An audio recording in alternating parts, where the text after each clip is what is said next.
Welcome to the President's Diary, your weekly journey through leadership in action, where decisions aren't just made, they're lived. Join us as we follow President Dr. Mohamed Irfaan Ali in a week filled with strategy, service, and pride. This week began in Enmore on the east coast of Demerara, where President Ali spoke at the 77th anniversary of the Enmore Martyrs. The ceremony honored the memory of Rambaran, Puran, Lalabaji, Surajbali, and Hari, the 5 sugar workers who were killed in a protest on June 16, 1948, after demanding better wages and union representation. They were shot by colonial police during a peaceful picket, an event that galvanized labor movements across the colony, which was ruled by the British at the time. Speaking to a packed gathering, the president pledged to honor their sacrifice and pledged to restore Guyana's sugar industry to strength, declaring it will be great again under his leadership, with sugar workers placed at the heart of the sector's transformation.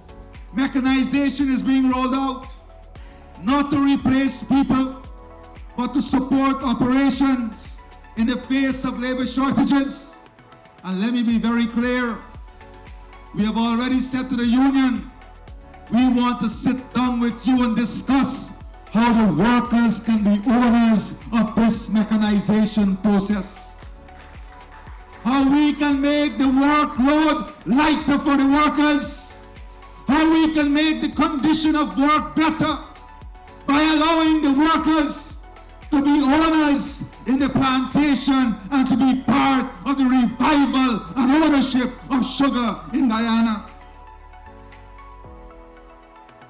President Ali met with Harvard professor Joseph B. Fuller, who was in Guyana for a special lecture on labor, hosted by the American Chamber of Commerce in Guyana.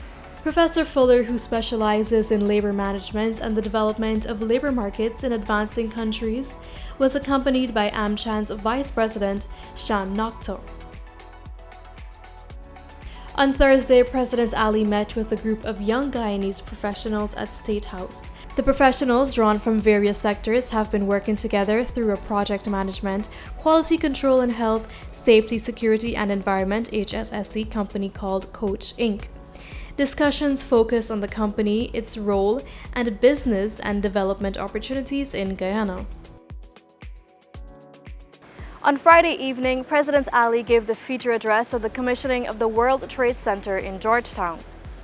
The building spans about 37,500 square feet of modern office space right in the heart of Kingston, Georgetown. It is the first and only World Trade Center in the CARICOM region, putting Guyana on the global map for business and trade. The Trade Center is set to play a major role in Guyana's drive to become a regional hub for trade and investment. Today's ceremony, as I said, is significant because now we have an enabling institution in the World Trade Center that would help us to leverage our capital here, that will help us to leverage new capital in the market. But more importantly, that would help us to network at a more rapid pace. That's a wrap on this edition of President's Diary. Join us again next week as we continue to follow the footsteps of leadership.